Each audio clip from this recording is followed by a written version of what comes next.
Welcome to the Puzzle of Us podcast. I'm your host, Chelsea Peterson. I'm the owner here at Cache Valley Counseling, and I've been doing therapy for over 15 years, helping lots of individuals, couples, and anyone in between find happiness in their own lives. And that journey looks so different for everyone. And I'm here to share a little bit of what I have learned throughout my years of therapy practice with everyone else in a podcast. So today our episode is called Designing Your Life, Building Healthy Routines for Mental Wellness. And I cannot stress this enough, the importance of just regular routines. I think of right now, kids are just starting back into routines of school, and summer is magical and it is so much fun. But there is something to be said about routines, about going to sleep at the same time, eating at relatively the same time. Our bodies crave routine, and that is true of our mental health as well. And so some of the things that we're going to talk about today are sleep habits and eating and those various things that help us stay healthy and be the best versions of ourselves that we can be. You know, what really what makes a routine, right? Yes, my routine in the summer is chaotic and crazy, and every day is a new day, and we'll see what comes. Could be a routine. Not always the most helpful routine and not always the healthiest, but it is a routine. We want to really make sure that we're focusing on routines that are healthy, that again, allow ourselves to less anxiety, less stress, and become predictable.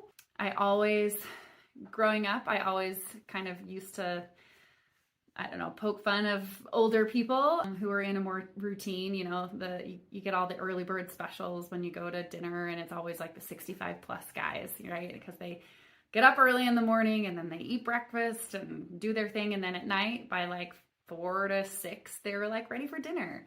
And I always thought that was kind of crazy. But the older I get, the more I recognize how important a routine really is, and just how important it is to stay on as a consistent routine as possible. A lot of things we're going to talk about today are probably things that that you've heard before, but sometimes they're hard to implement, especially when they go against our natural habits or what we think are our natural habits.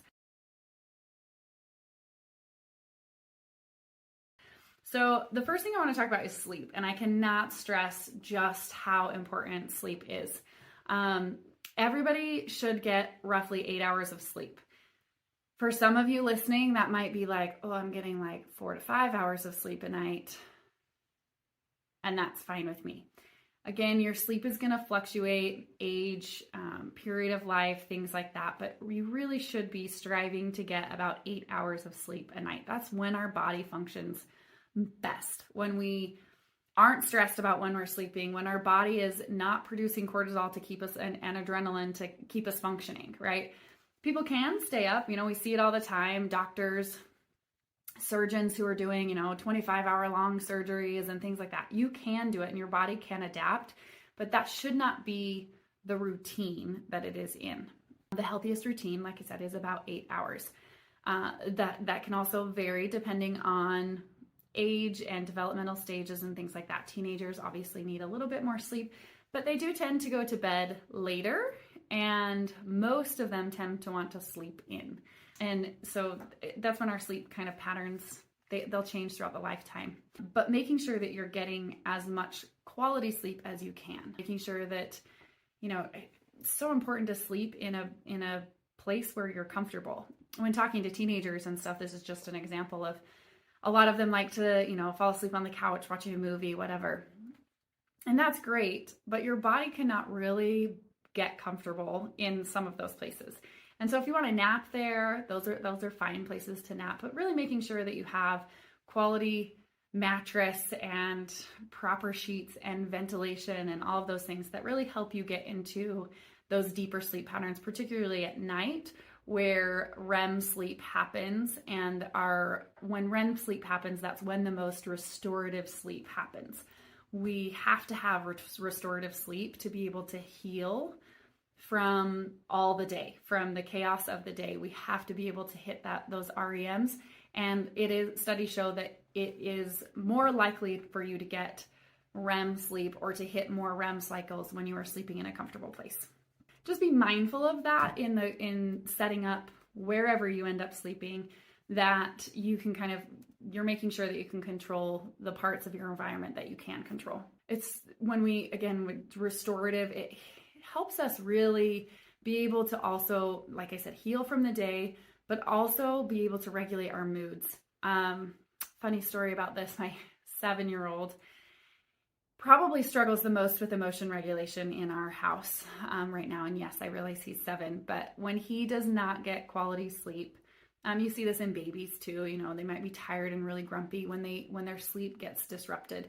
Our 7-year-old right now tends to have a lot more tantrums, and everything becomes worst case scenario. He's much quicker to jump to negativity and no, I'm not going to do that. And just kind of grumpiness, just general grumpiness when he is not getting enough sleep. And so it is, older kids want to stay up later. He's getting a little older and he doesn't want to go to bed at 8:30, wants to stay up, has all the excuses. And it's really not, you can really tell in his emotional regulation when he does not get enough sleep and the quality sleep. So just making sure that sleep is a priority, making sure that we are mammals, and so we are on cycles, and we're on the same cycle as the lunar things affect our sleep cycles. I didn't ever used to believe in it's a full moon, the crazies are out, until I worked with severely mentally dual diagnosis folks, kids and their families back in Connecticut. So when I was on call, I would get lots of phone calls of just people having mental or emotional dysregulation that they weren't quite sure how to handle, sometimes put them in dangerous situations. And I am a full believer that we as mammals have we have an effect. We don't have an effect on the lunar stuff, but the lunar cycles have effect on us as human beings. And so I just think that it's really important to look at your sleep patterns and look at, am I sleeping too much? Am I not sleeping enough? What is the right amount of sleep for me?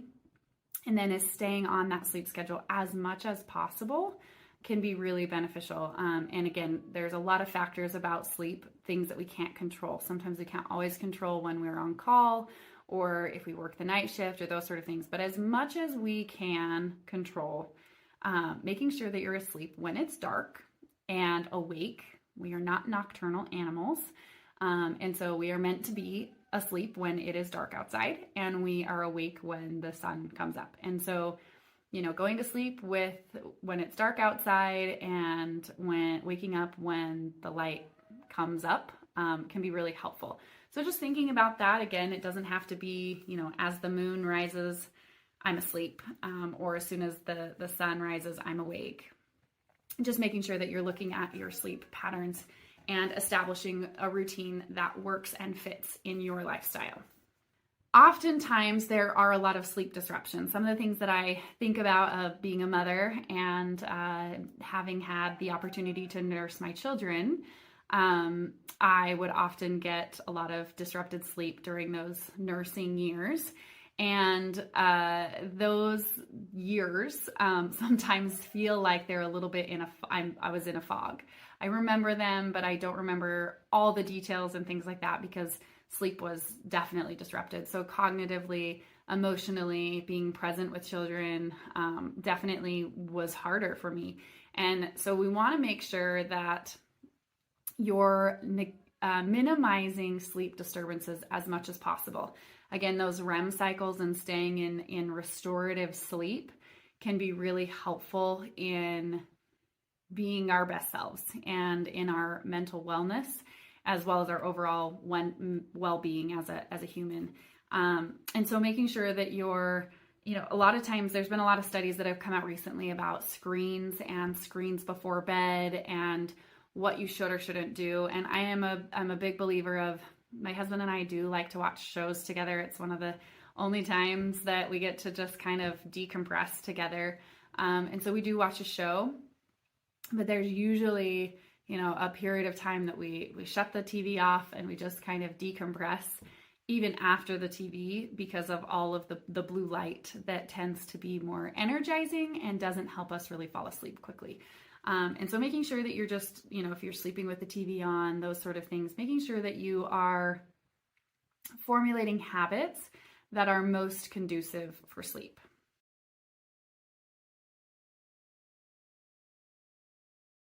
Next thing I want to talk about goes right along with sleep, and that is our nutritional routines, because I cannot tell you how many times I've asked people, even just in sessions, there's when I'm first meeting people, or even we've been met, there's one person I was meeting with that we'd been meeting, I don't know, probably for a couple of months, and she was having a lot of anxiety. And one of the things that I don't even remember how it came up, but we got talking about nutrition and why it was so important to mental health. And I just started asking her, what she was eating. And there were days that her eating was very sporadic and much like her anxiety, and followed patterns of that. But there would be some days that she would hardly eat anything, and then, which is obviously not good. But then there would also be times where she would eat pretty much nothing but sugar. And we just discussed how like that sugar and how our body intakes that nutrient is not able to calm down, is able to, it stays in a heightened state because of all the sugar that she's putting into her body. So it's, again, just checking out nutrition and making sure that you're eating things that help make your life easier by mood regulation and brain function. Our brain needs protein. It also needs, I am not a nutritionist by any stretch of the imaginations, but it needs all the good things, the fruits, the vegetables, the dairy, the proteins. There's a lot of people who are, have some intolerances to things now, and that's becoming a very kind of common thing. And so making sure that if you are finding yourself to be really irritable after you've eaten something, make sure that you go get it checked out. There's tons of resources out there to figure out allergies, like food allergies or intolerances to things. And so making sure that you're taking the necessary steps to figure out your best diet and your nutritional needs can be really, really helpful. Here's my plug for all you nutritionists out there. It is incredibly, I've worked with a couple clients several clients who have had eating disorders or disordered eating in some forms, various forms. And when they are able to meet with a nutritionist, worlds change. When they're able to understand what our body needs, why our body needs it, and what we need to function, a lot of them have just a different relationship. They start to have a different relationship with food. So if you have any of this or you're wondering about that, I would definitely encourage you to reach out to a nutritionist. There's lots of resources out there. You can meet with somebody online in your own home even, and they can help you sort of coach you through what to eat, how to choose healthy things. You can also go the gym routes, and you can get hooked up with a nutritionist at a gym, or coaches at a gym can also kind of help with nutrition and things like that. But if you don't even know where to start, right? A lot of us, I had a nutrition class in high school, and after nutrition, I was an athlete growing up, all those sort of things. I don't know that I thought much about nutrition or what it was really doing for my body on a deep level. I know how I feel, and I know what makes me feel best, and I know when I don't feel good.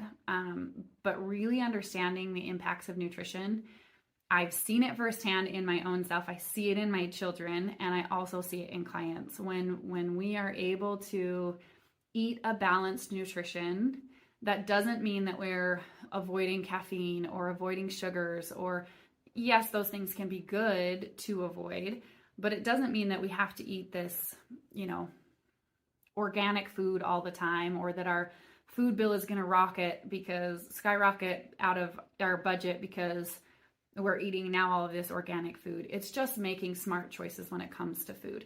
Eating a balanced diet, making sure that you're getting your fruits and vegetables. Here's also my plug for drinking enough water. Making sure that you're drinking enough water. Our bodies are like, I don't know, I didn't even look this up before, but like 75% water. Like we are made of water, 60% water. I don't know, something like that. We're made of a lot of water. We have a lot of water. We need that water intake. And so making sure that you're drinking water and drinking enough water throughout the day. This is a continual struggle of mine as well. And something that is often just not thought of, particularly when people are coming in for mental health stuff. So making sure that you're eating and drinking healthy stuff. Again, it doesn't have to be 100% healthy stuff, but healthy, making good choices when it comes to nutrition really can benefit, especially mental health and emotional regulation. Some other things, just kind of other pointers or tips on creating balanced meals. Things that have been successful with helping clients have been making a meal plan, following a meal plan, even prepping, okay, I got to go to the grocery store. What am I going to get? And getting enough stuff so I don't have to go back every week or every day. Some people, that's too overwhelming to them. And so every day planning, what am I going to eat? And then making a trip to the grocery store was easier for them. Definitely not my style. Definitely makes it harder when I have to go to the grocery store multiple times in a week. But sometimes, again, not everyone is going to function best that way. Just an idea. But making sure that you're meal planning, especially to help create balance in your diet. Fruit and veggies are sometimes hard to sneak in there, and sometimes even protein. So just making sure that you're sneaking those in there, and you're making sure that you're eating, you're planning, meal planning, and kind of planning balanced meals. The other thing is, if you can create regular meal times. Some people don't love to eat when they first get up. I would encourage to start drinking water as soon as you get up. And then if down the road, breakfast feels better for you a little bit further down the in your day, making sure that it's done at roughly the same time. Again, it doesn't have to be like, oh, it's noon, it's lunchtime, I have to eat here. But then you're taking the stress out of your body being able to know like, oh, I have nutrition coming. And our body doesn't have to stay in sort of like a heightened sense, right? Like I think of somebody who's like at a bus stop who's never looked at a bus schedule and is standing there like, I don't know when the bus is coming. Okay, like starting to like wring my hands a little bit and starting to sweat a little bit, or starting to get a little nervous of like, I don't know, did I miss the bus? Is the bus coming? Should I wait? Should I start walking? All those thoughts, like that's your body going, when is the nutrition coming? And so if you can help alleviate some of that physical stress that you put on your body when you don't eat regular meal times, it would be really helpful to reduce that stress if regular meal times do occur. Again, it doesn't have to be the same thing. Or if you find something that you really like, that you feel good eating, it's okay to eat the same thing every day. And eating is a whole thing, and I could probably do a whole podcast, probably several, on eating. But eating can be a really stressful thing. What do I eat? What should I eat? Am I eating enough? Am I not eating enough? It's also tied to a lot of body imagery things and how we feel about ourselves and all sorts of things. So like just making sure that you're giving yourself grace when you are eating, doing some mindful eating. If you don't know what that is, I have some of those in previous podcasts as well. But mindful eating is just really being mindful of when I am chewing, right? We often do this so much on autopilot that it's like, I don't even know how I ate that meal or why it's gone or how it happened. But being able to mindfully eat, be present in your body as you're eating whatever it is that you have chosen to eat. It definitely, our days get really busy. Oftentimes, particularly maybe from moms, I hear, oh, I'm just so busy. I'm taking care of everybody else. And by the time I eat, I realize oh, I haven't eaten in 6 hours. And I just forgot to eat. And I can't emphasize enough how important it is to make sure that you're prioritizing that you're making sure that, I can't keep giving to my kids or my family or my job or those sort of things if I don't have the nutrition to be able to perform my best.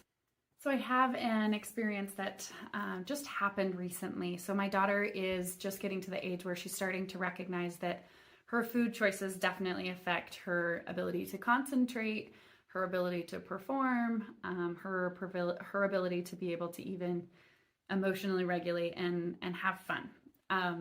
To give you a little background on my daughter, so she has started competing with horses, and she had a competition this summer. And it had been a really hot day. We'd been outside with the horses most of the day. We had taken water with us, and I had eaten, and I asked her, do you want to eat? We thought of some things that she could eat. She was like, nah, I'm really hot. I don't really want to eat. So she didn't eat.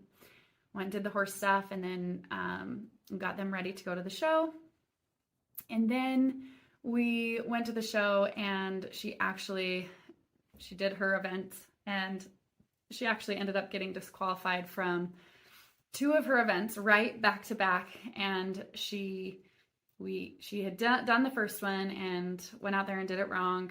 And then she came out and we talked about why she did it wrong. And then she went back in and did the exact same thing, made the mistake right as we had just talked about her fixing it and doing it different with the second horse, and she unfortunately did not.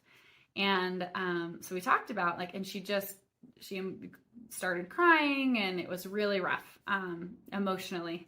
And then we got talking about, I said, what have you eaten today? Because her concentration was just really all over. We had literally just talked about how she needed to do it different. She walked in there, and by the time she was done with the pattern that she was doing, she had done it wrong.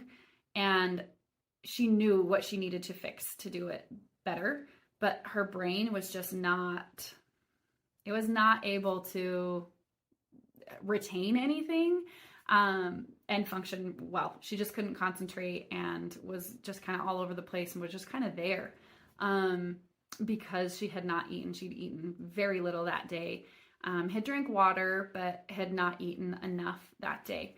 And so it was a beautiful time. Unfortunate that she didn't quite get the scores that she wanted to and didn't quite perform well in the way that she wanted to because she did not have the proper nutrition. So we took that opportunity to really talk about the need for eating well and eating often. If I left her in the kitchen, everything sweet in the kitchen would be gone. She is my sweet eater, and if she could consume sugar all the time, she would. And so sometimes we say, we have to say, okay, here are some protein choices. Here are your protein choices. What would you like to eat? Here are your vegetable choices. Which of those vegetables are best, or would you like? And so just making sure, I know that's a little example, but and again, it's inconsequential. It's not.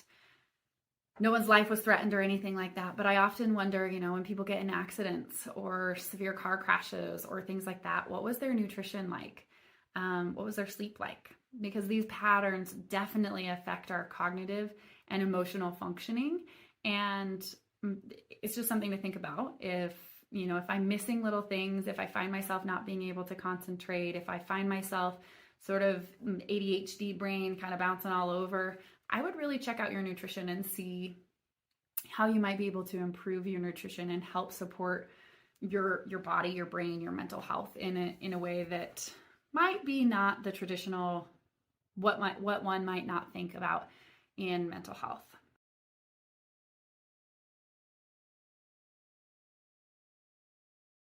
The last thing that I really want to talk about in creating routine is the need for physical activity.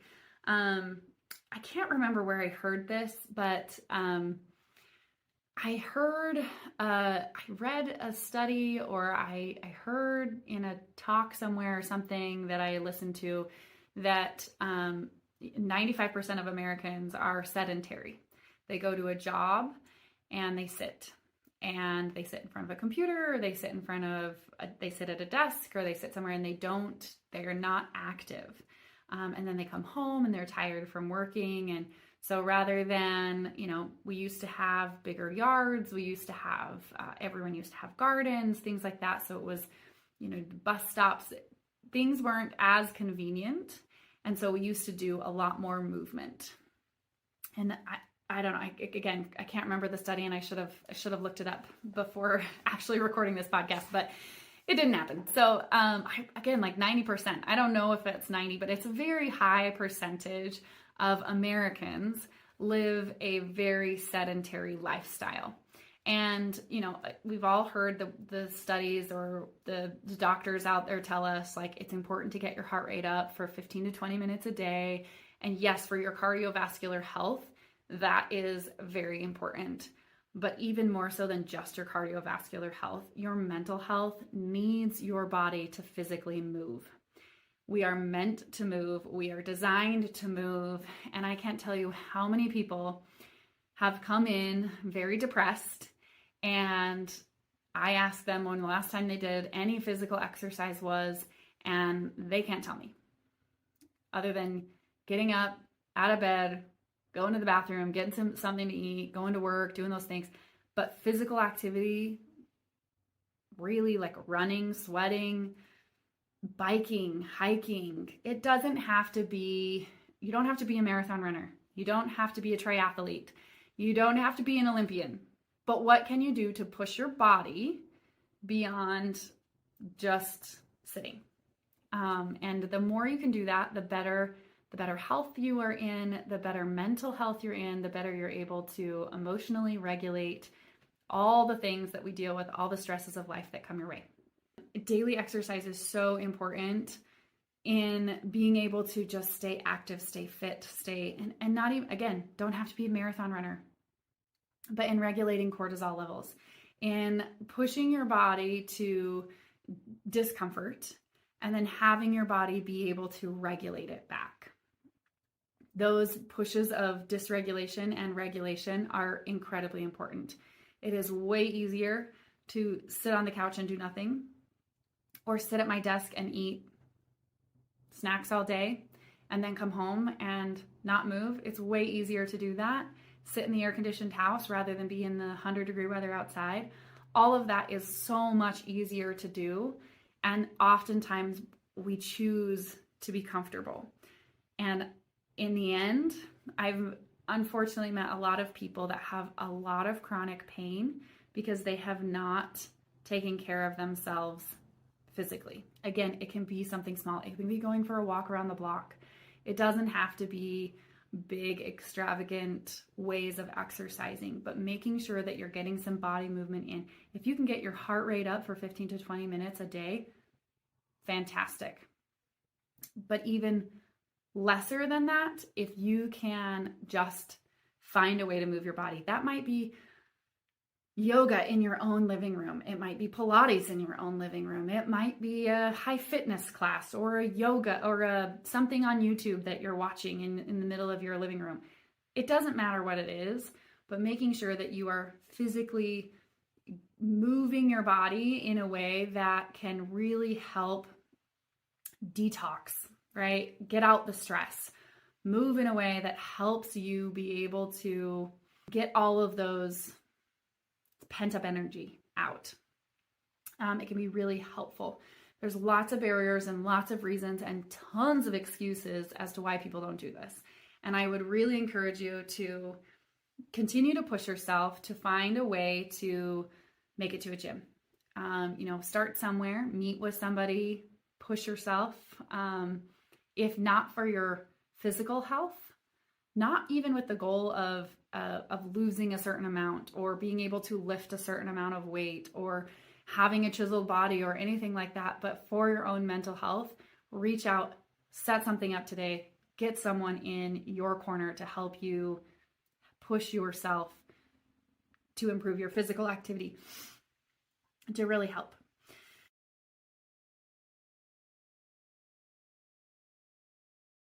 Now, again, all of these things are great. Building routines in sleep and eating and exercise are all so incredibly important. How do we really manage it all? Taking on one of those can be an overwhelming task, especially if you are having a hard time within one of those areas.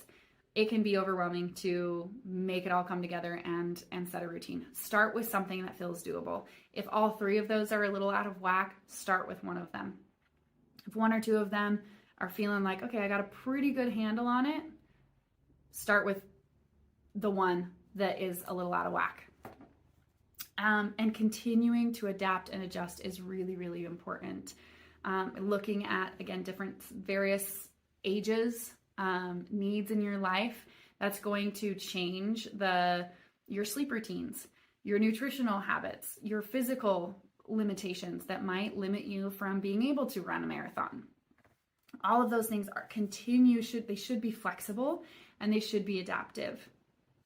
What I often see happen is that people will get so rigid when they set these routines up that anything out of their routine kind of throws them off. Like, I don't want to go on vacation because my eating routine will be thrown off. I don't want to go on vacation because my physical routine will be thrown off.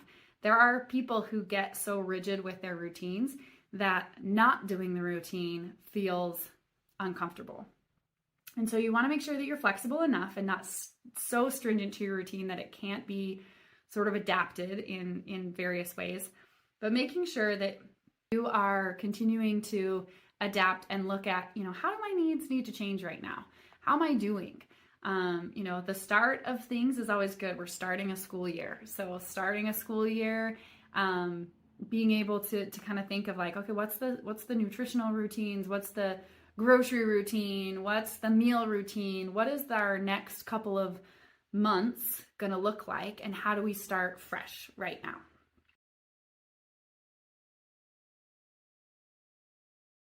I hope you found this helpful. I feel like I've kind of been rambling on a bunch of different things, but I hope your take-home message is, if you've managed to listen this far into the podcast, that you really look at sleep and nutrition and physical exercise and evaluate, how am I doing in each of these? A good practice is to rate yourself on a scale of 1 to 10 or a scale of 1 to 5. How good am I really doing? And if you're not that great, what can I do to just go one notch up, right? I'm not going from a 1 to a 5. I'm going from a 3 to a 4 or a 1 to a 2. What are the small things that I can adjust that will continue to be important to me, that I'll be doable, sustainable, adaptive changes that I can continue to find and do and practice in my daily lives? I think that's the hardest thing for people, is they try to do everything all at once and they get overwhelmed, or they can't sustain the changes that they are trying to make. And so whatever you can do to make it most sustainable, that's the most important.